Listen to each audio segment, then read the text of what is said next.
हिंदी में यूपीएससी की तैयारी से संबंधित प्रोग्राम्स को देखने के लिए सब्सक्राइब करें study IQIAS Hindi. Hello students, Rio de Janeiro Brazil में ब्रिक्स समिट 2025 आयोजित किया गया है। इस बार ब्रिक्स समिट में ब्रिक्स के दो सबसे बड़े प्लेयर्स और ग्लोबल पॉलिटिकल सिस्टम के दो बड़े प्लेयर्स रशिया और चाइना ने ब्रिक्स समिट में अपनी उपस्थिति दर्ज नहीं कराई है।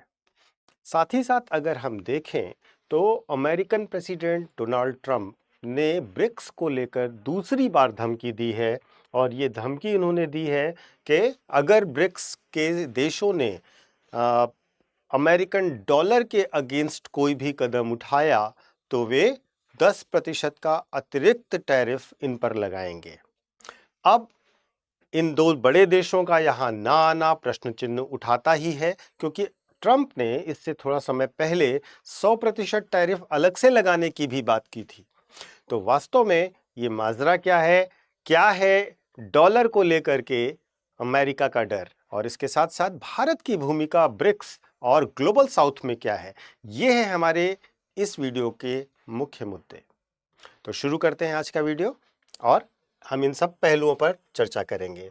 तो ब्रिक्स सम्मेलन 2025 है हमारी बात, जिसमें हम अमेरिका, चीन, रूस के साथ साथ भारत की और ब्रिक्स के बारे में भी बात करेंगे। आज जिन मुद्दों पर हम चर्चा करेंगे वो ब्रिक्स समिट 2025 है, उसके मुख्य बिंदुओं पर चर्चा करेंगे। ब्रिक्स समिट में रियो डिक्लेरेशन पर साइन किया गया है, इनके प्रमुख बिंदुओं पर चर्चा करेंगे। चीन और रूस की अनुपस्थिति क्यों रही और उसके क्या संभावित कारण हो सकते हैं, उस पर चर्चा करेंगे।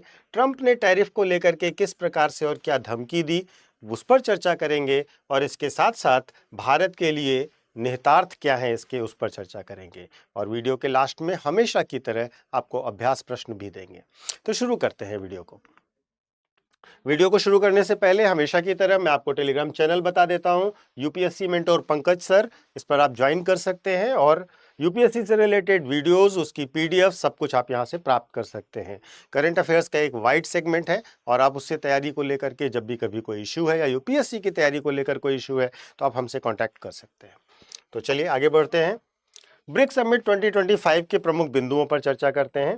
तो सबसे पहली चीज, ब्रिक्स का विस्तार और मल्टीपोलर वर्ल्ड के बारे में बात करते हैं। ब्रिक्स में अब 12 पूर्ण सदस्य देश हो गए हैं, जो हैं Brazil, Russia, India, China, south Africa, Egypt, Ethiopia, Iran, UAE, Indonesia, और ये सारे देश हैं। इसके साथ साथ 10 पार्टिसिपेंट नेशन भी हैं, 10 भागीदार देश भी अलग से हैं, जैसे अल्जीरिया, वियतनाम, तुर्की वगैरह।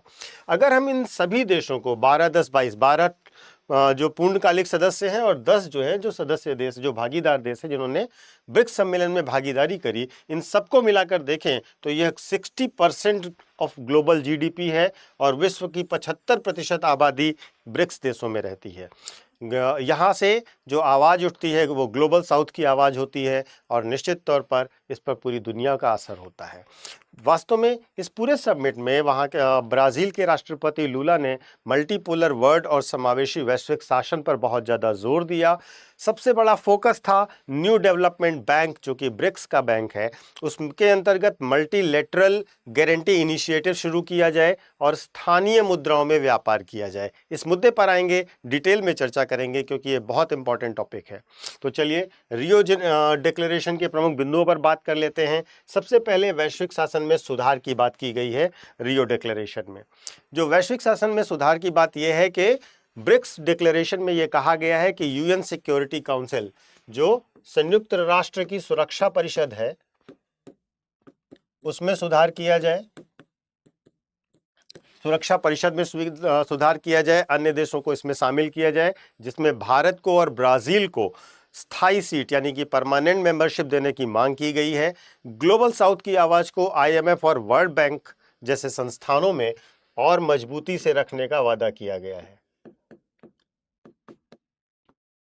आईएमएफ और वर्ल्ड बैंक में और मजबूती से रखने का वादा किया गया है, जिससे ग्लोबल फाइनेंशियल एडमिनिस्ट्रेशन में भी इस सेगमेंट की, जो ब्रिक्स सेगमेंट है, उसकी आवाज बुलंद हो। दूसरा, आतंकवाद पर निंदा इस डिक्लेरेशन में शामिल की गई है। कश्मीर के पहलगाम हमले की बहुत कड़े शब्दों में निंदा की गई है। क्रॉस बॉर्डर टेररिज्म, जो सीमा पार आतंकवाद है उससे लड़ने पर प्रतिबद्धता जताई गई है और ये बहुत बड़ी जीत है। अगर आप हाल फिलहाल में देखें तो 2 बड़े समिट हुए। एक समिट हुआ जहां पर भारत के रक्षा मंत्री ने साइन करने से मना कर दिया। आपको पता होगा वहाँ के डिक्लेरेशन में आतंकवाद की निंदा नहीं की गई थी इसलिए। और दूसरा समिट जो हुआ वहाँ पर आतंकवाद की तो निंदा की गई लेकिन पहलगाम जैसे शब्द का इस्तेमाल नहीं किया गया। दूसरा वाला क्वाड है। मैं उम्मीद करता हूँ आप पहला वाला बताएंगे क्योंकि पहला वाला बहुत लाइमलाइट में था। क्वाड समिट में ज़रूर ये कहा गया कि आतंकवाद की हम निंदा करते हैं, लेकिन उन्होंने भी अपने डिक्लेरेशन में भारत के पहलगाम का जिक्र नहीं किया था। तो ये सबसे बड़ी जीत भारत के लिए ये है कि यहाँ पर पहलगाम का जिक्र हुआ, क्रॉस बॉर्डर टेररिज्म का जिक्र हुआ, जो कि भारत के लिए एक राहत का विषय है क्योंकि इसके कारण विपक्ष लगातार सरकार के कूटनीतिक सफलता पर प्रश्न उठा रहा था। अगला, जलवायु परिवर्तन और वित्त पोषण पर भी डिक्लेरेशन पर बिंदु शामिल किए गए हैं।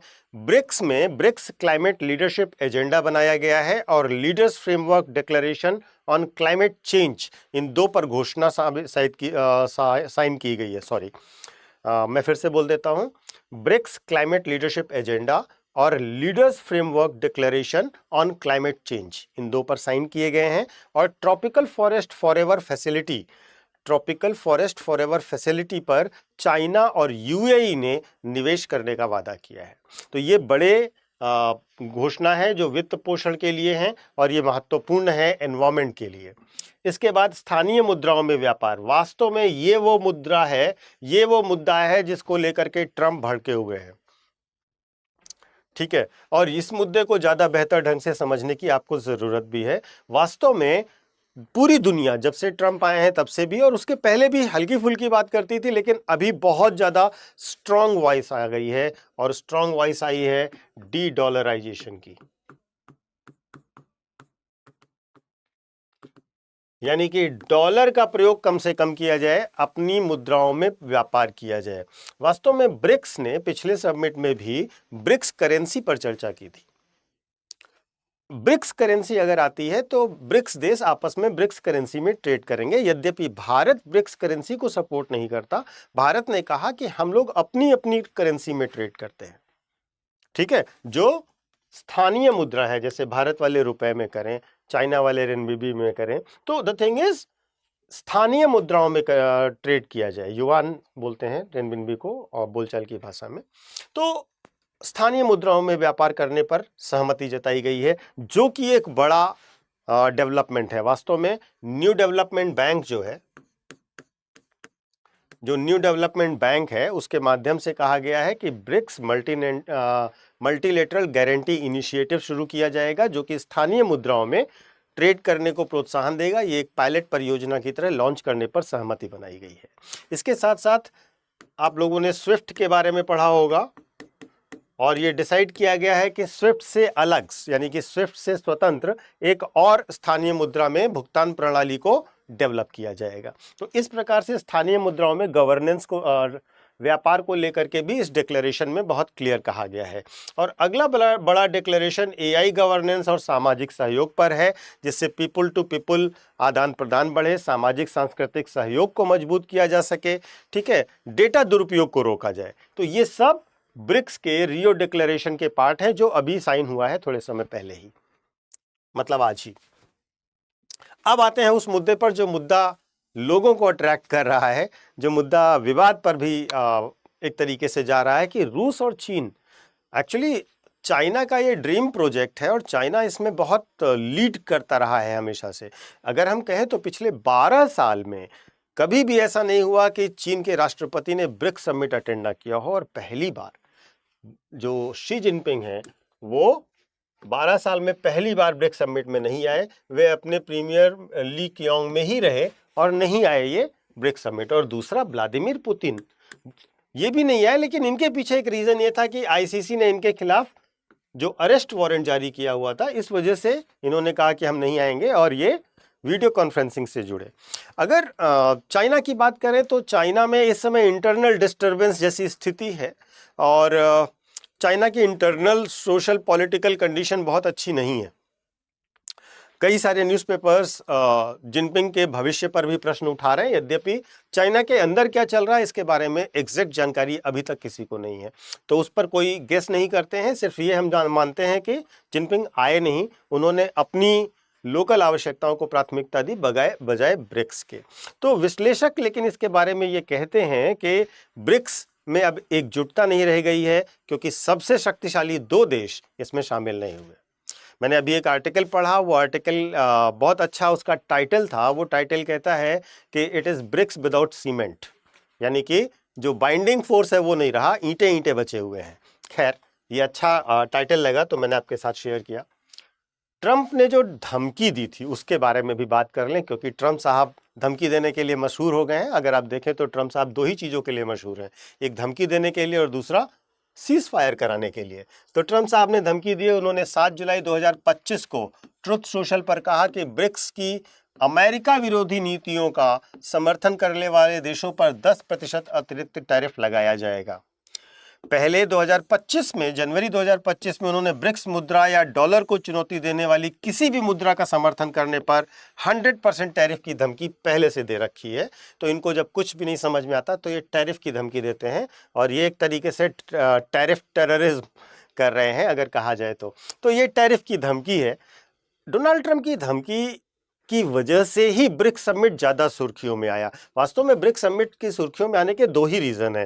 पहला, इन 2 देशों का ना आना, और दूसरा, ब्रिक्स सम्मेलन शुरू होते ही ट्रंप का धमकी दे देना। तो ये बड़ा इंपॉर्टेंट है, हमें ये समझना चाहिए कि ये धमकी किस तरीके से एक डर क्रिएट करती है। वास्तव में जो ट्रंप है वो ये मानते हैं कि अमेरिकन डॉलर का वैश्विक वर्चस्व बनाए रखना उनकी जिम्मेदारी है, क्योंकि वैश्विक व्यापार और रिजर्व मुद्रा का आधार डॉलर को ही रहना चाहिए। और अमेरिका की संपन्नता का ये एक बड़ा कारण भी है, जिसको डॉलर हेजिमोनी के टर्म से भी आप लोग समझते होंगे, और अगर नहीं समझते हैं तो बताइएगा कमेंट करके। डॉलर हेजिमोनी पर हम एक अच्छा वीडियो आपको ज़रूर दे देंगे, ठीक है। अगर हम ब्रिक्स की प्रतिक्रिया देखें ट्रंप की इस धमकी के बाद क्या रही, तो ब्रिक्स ने ये कहा कि भाई देखिए, ये जो ट्रंप साहब धमकी दे रहे हैं, पूरी संयुक्त बयान देकर के ब्रिक्स ने इसकी आलोचना की और कहा कि ये WTO के, वर्ल्ड ट्रेड ऑर्गेनाइजेशन के नियमों के खिलाफ है और वैश्विक व्यापार के लिए ये बहुत गलत है। चाइना ने कहा कि टैरिफ युद्ध किसी के हित में नहीं है, जबकि रशिया ने कहा कि अगर इस तरीके से टैरिफ किया जाएगा तो इसका नुकसान अमेरिका को ज़्यादा होगा बजाय विश्व के अन्य देशों को, क्योंकि अब हम लोग स्थानीय मुद्राओं में अपने व्यापार को बढ़ा रहे हैं। आपको याद होना चाहिए कि रशिया और यूक्रेन का युद्ध होते ही स्विफ्ट सिस्टम से रशिया को बाहर कर दिया गया था, ठीक है। अब आते हैं हम अगले मुद्दे पर, जो है भारत के लिए क्या निहितार्थ है। भारत की स्थिति देखिए, भारत ने ब्रिक्स को ग्लोबल साउथ की आवाज़ के रूप में समर्थन दिया, लेकिन अमेरिका के साथ अपने मजबूत संबंधों को भी संतुलित रखा है। ट्रंप की टैरिफ धमकी ने भारत के लिए चुनौती रखी है, क्योंकि भारत का अमेरिका के साथ $74 बिलियन का व्यापार सरप्लस है, व्यापार अधिशेष है। भारत ने डी-डॉलराइजेशन को सावधानी से देखा, क्योंकि यह भारत और अमेरिका के संबंधों के बीच में एक बड़ा खटास उत्पन्न कर सकता है, और भारत ने डी-डॉलराइजेशन से बचने का जो रास्ता निकाला वो कहा कि भाई देखिए, हम ब्रिक्स करेंसी पर ना जा करके स्थानीय मुद्राओं में ट्रेड करते हैं, क्योंकि डॉलर के विकल्प में कोई करेंसी नहीं खड़ी करते हैं, ऐसा भारत ने मत रखा, ठीक है। तो ब्रिक्स समिट 2025 ने वैश्विक मंच पर कई सवाल खड़े जरूर किए हैं, जैसे कि ट्रंप की टैरिफ धमकी, चीन रूस की अनुपस्थिति और भारत की बढ़ती हुई भूमिका। यूपीएससी के लिए इन सारे एंगल से ये टॉपिक आपके लिए इंपॉर्टेंट है। उम्मीद है आपको ये वीडियो अच्छा लगेगा। आगे बढ़ते हैं, और सबसे पहले मैं आपको अनाउंस कर दूं, एक अनाउंसमेंट है, और उसके बाद हम लोग चलते हैं आज के प्रैक्टिस क्वेश्चन पर। अनाउंसमेंट ये है कि 2026 के लिए, 2026 के लिए हमारा बैच आज से शुरू हो चुका है। जो बच्चे अभी तक ज्वाइन नहीं किए हैं वो प्लीज़ ज्वाइन करें। बहुत ही मिनिमम फीस है, इसमें आपको कंप्लीट प्री की preparation, material, guidance, test, complete mains का study material, test, guidance, class, और इसके साथ साथ इंटरव्यू का कंप्लीट गाइडेंस, सब कुछ दिया जाएगा। तो अगर आप आज इसको ज्वाइन कर लेते हैं तो कल से आपकी क्लासेस शुरू हो जाएंगी और बहुत जल्द पूरा स्टडी मटेरियल, और आप जानते हैं स्टडी IQ IAS अपने स्टडी मटेरियल की वजह से जाना जाता है, अपनी टेस्ट सीरीज़ की वजह से और अपनी क्लासेस की वजह से। और आपको ये सबसे कम फीस मिलेगी तब जब आप इस कोड का इस्तेमाल करेंगे। आप ध्यान रखिए कि जब भी कभी स्टडी IQ से आप कोई भी कोड लें, कोई भी कोर्स लें, तो आप इस कोड का इस्तेमाल करें, आपको मैक्सिमम डिस्काउंट मिलेगा PK लाइफ। ठीक है। हिंदी में UPSC की तैयारी से संबंधित प्रोग्राम्स को देखने के लिए सब्सक्राइब करें स्टडी IQ IAS हिंदी।